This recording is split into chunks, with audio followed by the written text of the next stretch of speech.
All right, Kevin, thanks. Well, there's some good news to report this Friday on U.S. job growth. Employers added 288,000 jobs in April. That's significantly more than the 218,000 economists were expecting.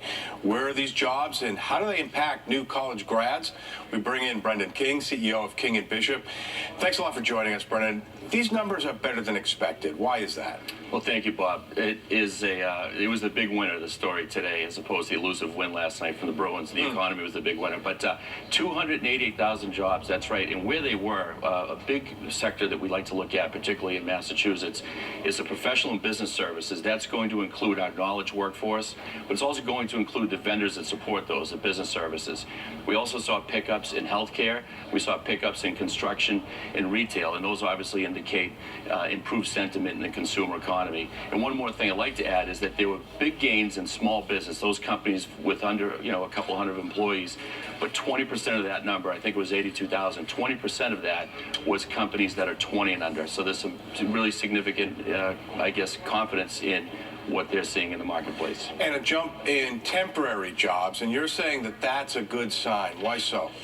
Bob, that's a space that my company knows very well. What's happening in the temporary market is the work needs to be done in these companies, but the process of hiring full-time employees can be very cumbersome and take a long time. So in many cases, they'll look to a temporary or flexible workforce, and many times that permanent hire that they want might come from that temporary. So think of it as the path to permanent or that 48 to 80-hour working interview.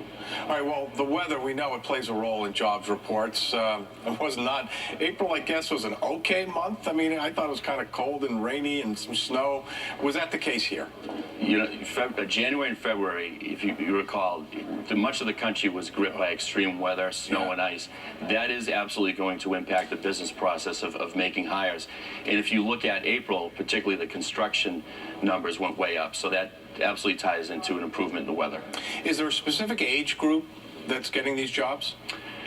Right now I would say that it's probably more inclined to be the people that have been working 5 to 7 years and up that are finding opportunities because you want to obviously bring in people with some experience that can make a greater impact right away, as opposed to having to make investments in training entry-level workers. Well, I'll tell you, it's always great to have some good economic news, and especially as we're heading into to the spring and the summer. So good news all around. Brendan King, CEO of King & Bishop, thanks a lot for joining us this Friday. Maria? Thank you, Bob.